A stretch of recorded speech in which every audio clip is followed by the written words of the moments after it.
দেখছেন বিস club biscuit presents প্রবাস কণ্ঠ প্রাইম নিউজ।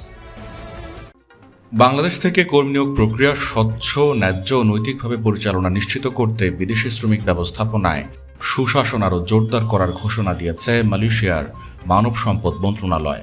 সোমবার এক বিবৃতিতে দেশটির মানব সম্পদ মন্ত্রী আর রামানন এই তথ্য জানান। তিনি বলেন, কর্মী নিয়োগ প্রক্রিয়াকে শোষণ, বৈষম্য ও অর্থনৈতিক আর্থিক লেনদেন মুক্ত রাখতে মালয়েশিয়া এবং বাংলাদেশের যৌথ অঙ্গীকারের অংশ হিসেবে এই উদ্যোগ নেওয়া হচ্ছে। মালয়েশিয়ার অর্থনৈতিক প্রবৃদ্ধিতে বাংলাদেশি কর্মীরা অত্যন্ত গুরুত্বপূর্ণ অবদান রাখছেন এবং বাংলাদেশ বর্তমানে দেশটির অন্যতম প্রধান শ্রমিক সরবরাহকারী দেশ। তাই সুশাসন, শ্রমিক কল্যাণ ও নৈতিক নিয়োগ ব্যবস্থাকে আরও শক্তিশালী করা প্রয়োজন, ও যা উভয় দেশের জন্যই কল্যাণকর হবে। আর রামানন আরও উল্লেখ করেন, বাংলাদেশের সঙ্গে মানব সম্পদ ব্যবস্থাপনা নিয়ে সহযোগিতা কেবল শ্রমিকদের কল্যাণ, নিরাপত্তা, অধিকার নিশ্চিত করবে না, বরং মালয়েশিয়ার শ্রমবাজারের চাহিদাও একটি টেকসই ও দায়িত্বশীল উপায়ে পূরণ করতে সহায়তা করবে। মালয়েশিয়ায় থাকেন, আন্তর্জাতিক কর্মপরিবেশে স্মার্ট ও সফল ক্যারিয়ার করতে প্রস্তুত, তবে আপনাকেই খুঁজছে প্রাণ মালয়েশিয়া।